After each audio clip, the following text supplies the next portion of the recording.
Hello, हाँ जी, good morning. देखिए, आज हम लोग बात करेंगे क्लास 12 का chapter number 1 physics lecture number 2। Okay, तो इसमें हम लोग कूलाम के नियम तक बात कर चुके थे। अगर कूलाम का नियम देखा जाए तो एक बार थोड़ी सी नज़र में देख लेते हैं, इसके बाद आगे बात करना। ओके, तो कूलाम का नियम क्या था? दो स्थिर बिंदु आवेशों के बीच लगने वाला बल कूलाम का बल था।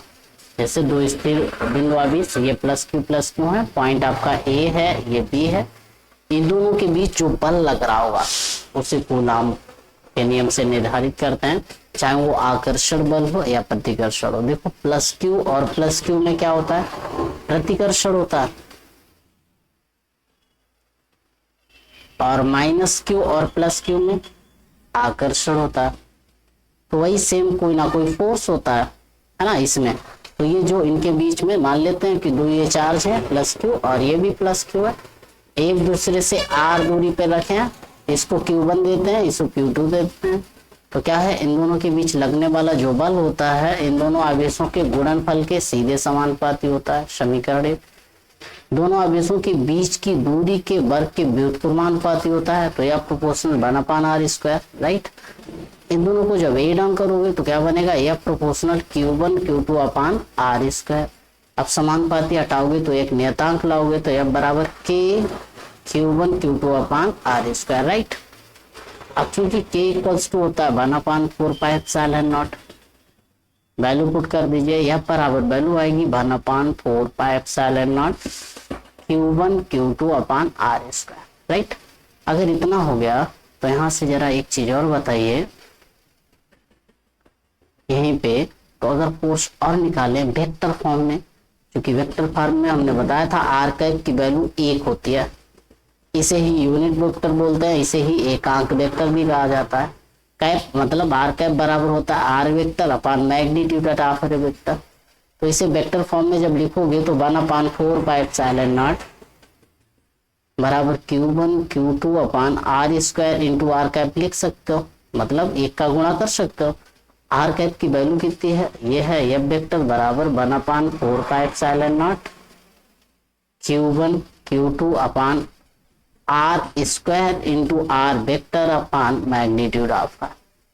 इसकी वैल्यू जब निकालोगे तो वैल्यू निकलेगी F वेक्टर बराबर 1/4πε0 Q1 Q2/r³ into r vector, right. तो ये जो वैल्यू निकले ना, यही आपका वेक्टर फॉर्म में हो जाता है, राइट। इसे लिख लीजिएगा, अगर नहीं लिखा है तो इसे इतना छोटा भी कर देते हो थोड़ा सा, ये इतना है, इसे लिख लीजिए, इसके बाद आगे बात करते हैं। ओके, लिखिए जल्दी से।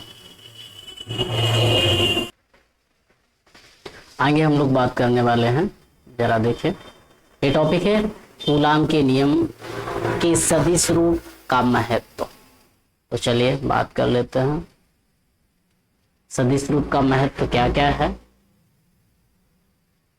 देखिए, इसमें बताएंगे कि कूलाम के नियम के सदिश रूप के महत्व निम्नलिखित है। कौन कौन सा? नंबर 1, जो ये बल लगता है वो बराबर और विपरीत प्रकृति का होता है। बराबर है और विपरीत दिशा में, मतलब विपरीत प्रकृति का है। कहने का मतलब है ये प्लस क्यू था, ये प्लस क्यू है, ये Q1 था तो ये Q2 है।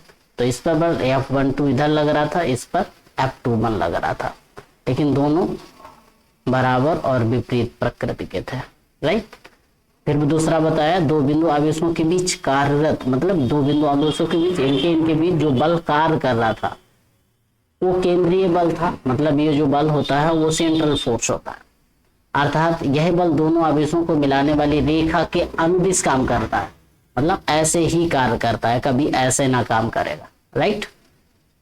फिर आगे आता है कूलाम के नियम की सीमाएं क्या क्या है। तो जरा सीमाएं की बात कर लेते हैं, कूलाम के नियम की सीमाएं। तो कूलाम के नियम की निम्नलिखित सीमाएं थी। कैसा? यह नियम केवल स्थिर बिंदु आवेशों के लिए सही था, स्थिर हो बिंदु आवेशों के लिए सही। दूसरा, यह नियम केवल तभी कार्य करता है जब तक कि दूरी व्युत्क्रम वर्ग के नियम का पालन कर रही हो, मतलब यह प्रोपोर्शनल टू 1/r² के रूल्स का फॉलो कर रही हो, राइट। फिर इसके बाद में आता है आवेश के नियम का मात्रक, तो वो सब कुछ आता है आपको, छोड़ते हैं, आगे बढ़ते हैं। परावैद्युतांक निर्वात की वैद्युतशीलता का विन्यास। मतलब निर्वात की वैद्युतशीलता की हमें निकालनी है क्या, विमा। तो विमा जब निकालनी किसकी, एप्सिलॉन नॉट की। तो चलिए करते हैं। एफ बराबर क्या सूत्र था, 1/4 pi epsilon not Q1 Q2 upon r square. Epsilon nought बराबर निकालोगे तो 1/4 पाई और F into Q1 Q2 upon r square, right. अब जब ये तो कांस्टेंट में चला जाएगा, मतलब एप्सिलॉन नॉट बराबर जो वैल्यू बनेगी वो बनेगी Q1 Q2 upon F R square, क्योंकि इस 4 पाई से कोई वैल्यूएशन ना निकलेगा, है ना। जब डायमेंशन निकालोगे तो डायमेंशन क्या निकलेगी, जरा देखिए। एप्सिलॉन नॉट को ऐसे Q1 Q2, चूंकि Q बराबर होता है IT, अब I की विमा A और T की T, AT हो जाएगा। और Q1 है Q2 है, मतलब 2 बार AT होगा, मतलब AT into AT, right, upon F मतलब MLT की पावर -2, आर स्क्वायर दूरी का वर्ग मतलब L2। चलिए गुणा करते हैं, क्या आएगा, A2 T की घात 2 अपान ML3 T की पावर -2, राइट। ये वैल्यू हो जाएगी, इसे ऊपर ले जाइए, ऊपर ले जाओगे तो क्या बनेगा, M इनवर्स L की पावर -3 T की पावर -9 प्लस 4, क्योंकि 2 और ये माइनस का 2 प्लस का हो जाएगा A की पावर 2। ये एप्सिलॉन नॉट की क्या आ जाएगी, डायमेंशन, मतलब विमा। ओके, पहले इतना लिख लीजिएगा, फिर आगे बात करते हैं, जल्दी करिएगा थोड़ा। देखिए आगे अगर बात करें तो अगला टॉपिक है अपना परावैद्युतांक अथवा वैद्युतशीलता, राइट। तो अगर इसमें देखें तो क्या देखेंगे, जरा देखें क्या है परावैद्युतांक अथवा वैद्युतशीलता। तो मान लेते हैं कोई दो आवेश हैं, जैसे प्लस Q है और ये भी Q है, लेकिन ये Q1 है, ये Q2 है। तो इन पर जो फोर्स लग रहा होगा वो लग रहा होगा 1/4 pi epsilon not Q1 Q2 upon r square, जब ये एयर में रखें, किस में रखें, एयर में। और जब मान लेते हैं यही आवेश दोनों एक मीडियम में रख दिए जाए, अगर मीडियम है, हाँ, जिसका परावैद्युतांक K है, तो इसकी वैल्यूएशन क्या आएगी, मीडियम के लिए Fm बराबर 1/4 pi epsilon into Q1 Q2 upon r square, right.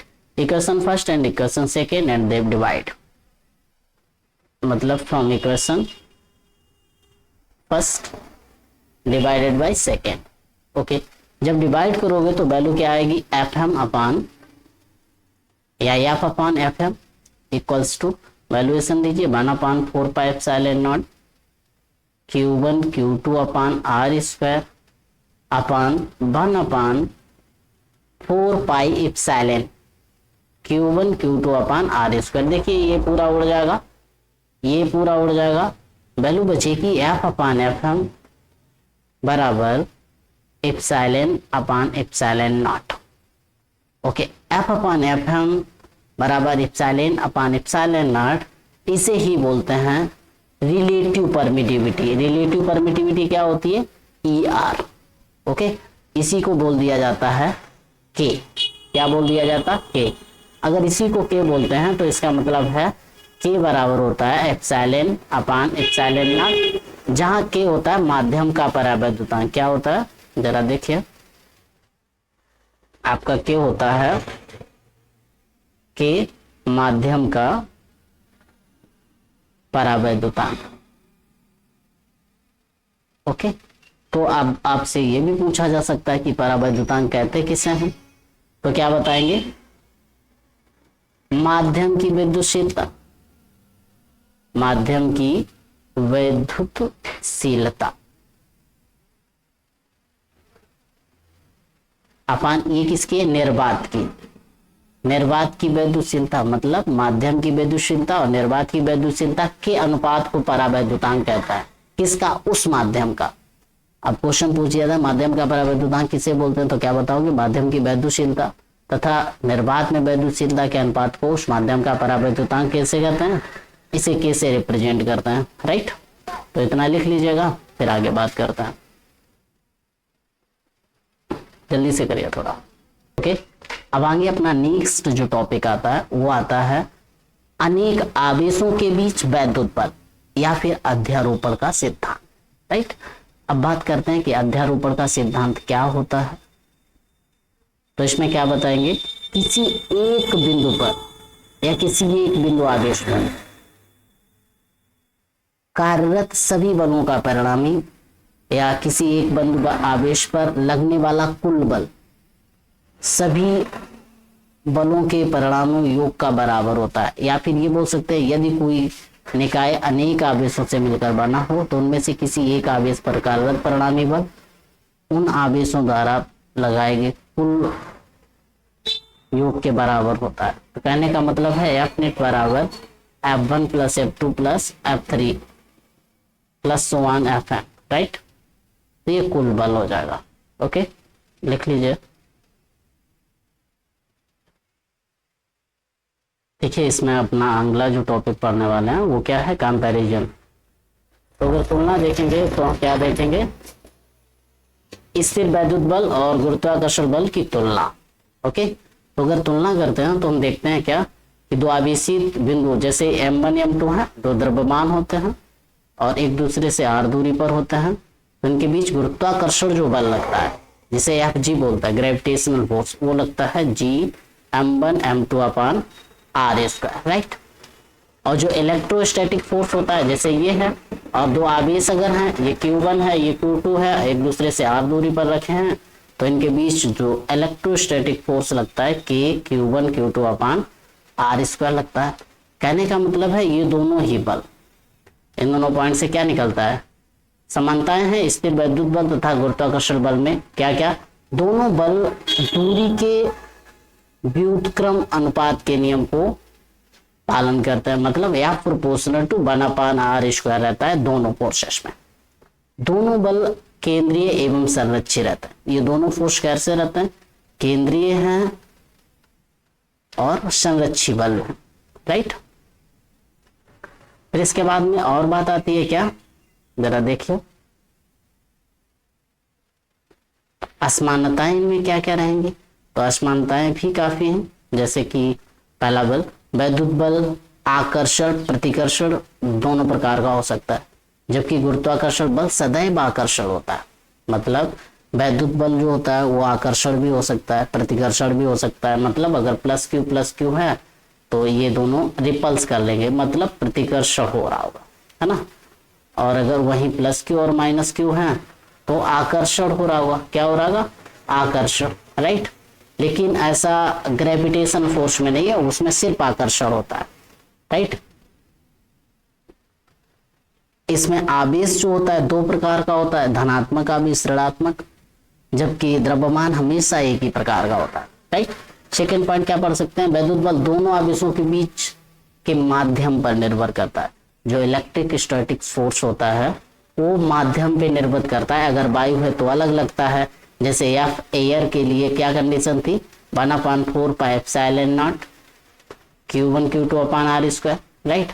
और वहीं अब कोई मीडियम में रखा है आवेश तो 1/4 pi epsilon not into K Q1 Q2 upon r square, right.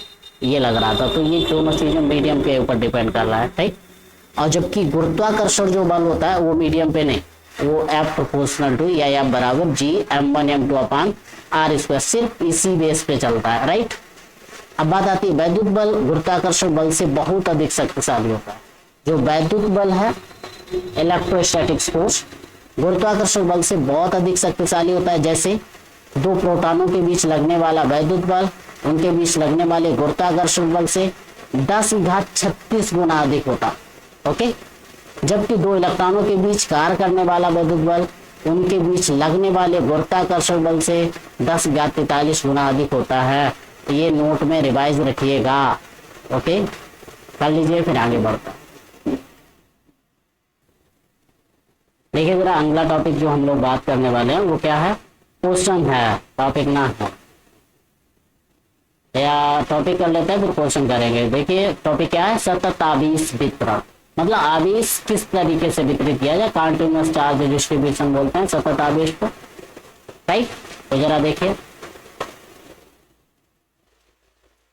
देखिए इसमें हम बात करेंगे सतत आवेश वितरण की। तो क्या बताएंगे, जब हम किसी वस्तु को आवेश देते हैं, कोई भी वस्तु हो, यदि उसको आवेश देते हैं तो वो एक समान रूप से अगर उस वस्तु पे वितरित हो जाता है, तो उसे सतत आवेश वितरण कहते हैं। जैसे बताया गया यदि किसी वस्तु को दिया गया आवेश उस पर एक समान रूप से वितरित हो तो इसे सतत आवेश वितरण कहा जाता है। राइट, ये निम्न प्रकार का होता है। नंबर 1 रेखीय आवेश वितरण। रेखीय आवेश जब एक रेखा में आवेश को वितरित किया जाता है तो उसे सतत आवेश वितरण कहते हैं। या यहीं से आता है रेखीय आवेश घनत्व। तो क्या बताएंगे, प्रति एकाग्र लंबाई पर जो आवेश की मात्रा होती है उसे रेखीय आवेश घनत्व कहते हैं। या फिर ये बता सकते हैं जब आवेश का वितरण किसी रेखा या सरल रेखा के अनुदिश एक समान रूप से होता है तो उसे रेखीय आवेश वितरण कहते हैं। और प्रति एकांक लंबाई पर आवेश की मात्रा को रेखीय आवेश घनत्व कहते हैं। इसे लैम्डा से प्रदर्शित करते हैं। तो लैम्डा बराबर dq/dA, ये हमेशा याद रखना। लैम्डा क्या है, लैम्डा रेखीय आवेश घनत्व है, आवेश घनत्व है। तो क्या बताया, प्रति एकांक लंबाई पर आवेश की मात्रा को रेखीय आवेश घनत्व कहते हैं। इसे लैम्डा से प्रदर्शित करता है। और सतत आवेश वितरण क्या होता है, जब किसी वस्तु को अगर आवेश दिया जाए तो वह अगर समान रूप से उस पर वितरित हो जाए तो उसे सतत आवेश वितरण कहते हैं। ओके, तो इतना हो गया। जरा आगे देखना, आगे आता है पृष्ठीय आवेश घनत्व किसे कहते हैं। पृष्ठीय आवेश किसी क्षेत्रफल के अकॉर्डिंग होता है। जब आवेश किसी पृष्ठ पर एक समान रूप से वितरित हो जाता है, मतलब आवेश है किसी पृष्ठ पर अगर एक समान रूप से वितरित होता है तो उसे पृष्ठीय आवेश वितरण कहा जाता है। या फिर प्रति एकांक क्षेत्रफल पर वितरित आवेश की मात्रा को पृष्ठीय आवेश घनत्व कहता है। इसे सिग्मा से प्रदर्शित करता है। सिग्मा बराबर dq/dA सूत्र होता है।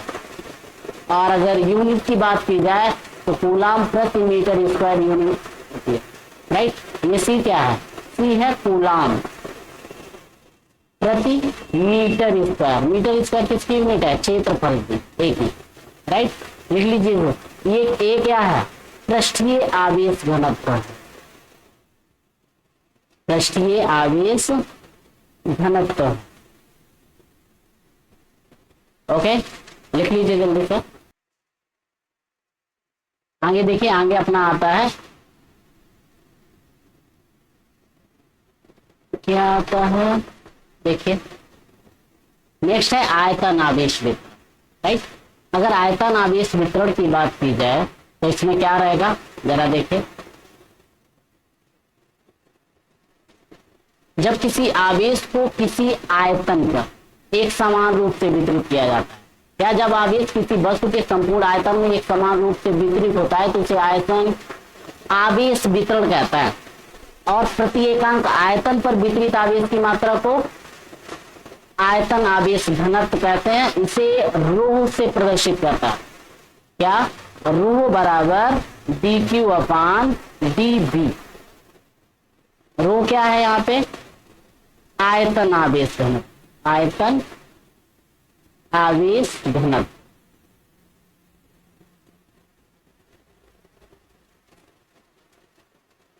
और dq क्या है, अति सूक्ष्म आवेश है, और dB अति सूक्ष्म आयतन है।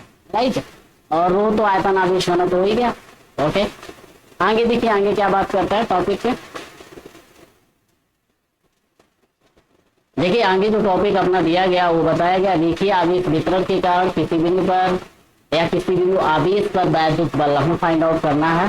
तो जरा देखिए, मतलब डेरिवेशन है, इंपॉर्टेंट रहने वाला है। देख लीजिए तो हम कैसे करेंगे, जरा ये देख लीजिएगा। फिर ये ओके, फिर ये ओके, फिर ये ओके। तो यहाँ पे आपकी ये एक्स एक्सिस है, ये वाई है, ये जेड है।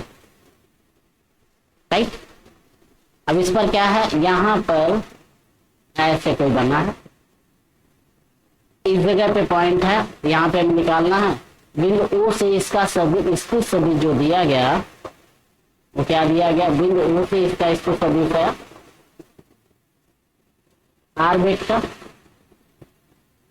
और यहाँ से इसका इसको सभी जो है इस बिंदु का बी का वो है R1 वेक्टर। ये पॉइंट ए है, ये पॉइंट बी है, यहाँ पर आवेश क्यू है। क्या है, क्यू। तो अगर हमें ए बी फाउंड आउट करना है, क्या करना है, ए बी, तो ऐसे चलो या ऐसे चलो। तो क्या बताएंगे, मैंने बताया माना एक पतले तार पर आवेश एक समान रूप से विपरीत है, माना है। और ये कोई क्या है, ये है आपका तार जिसका देखिए आवेश घनत्व लेमडा है। अगर देखिए आवेश घनत्व लेमडा है तो लेमडा बराबर dq अपॉन dl था, राइट। तो dl बराबर लेमडा, नो dq बराबर क्या आएगा, लेमडा इंटू dl।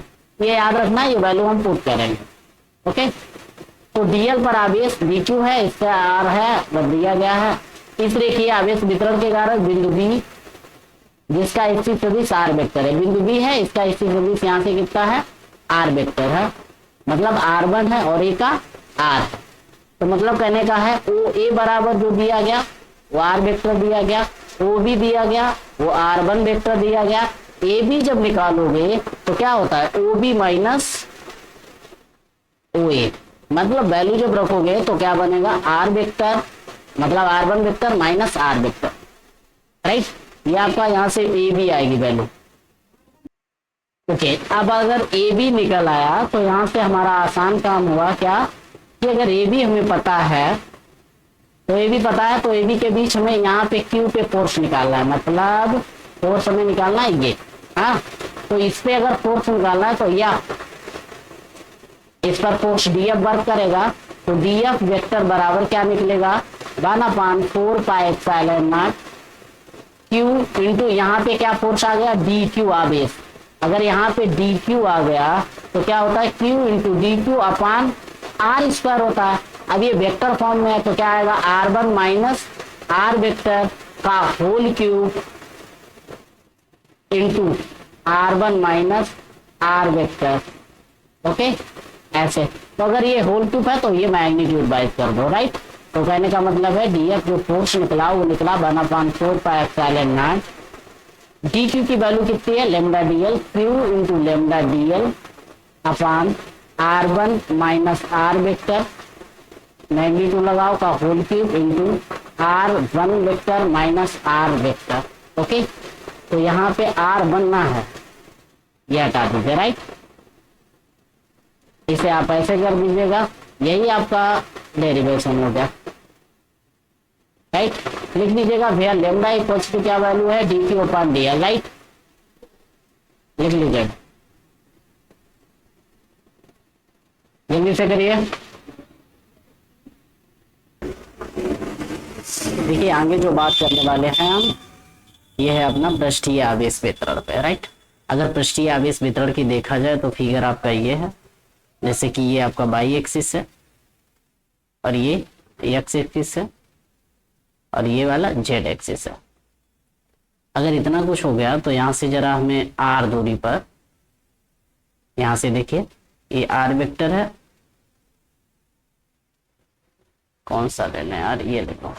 ओके, यहाँ से आर और फिर यहाँ से, और ये आपका कोई एरिया है, इस टाइप का कोई पृष्ठ है, राइट। इस पृष्ठ पे हमें पॉजिटिव चार्ज वितरित है, कौन सा है, पॉजिटिव। अगर पॉजिटिव वितरित है तो इस पॉइंट पे क्या आएगा, डी क्यू, छोटा सा पॉइंट अगर कट करें तो डी क्यू आएगा। अच्छा, आप जानते हैं सिग्मा बराबर D q upon D A होता है, तो डी क्यू बराबर क्या आएगा, सिग्मा डी ए, राइट।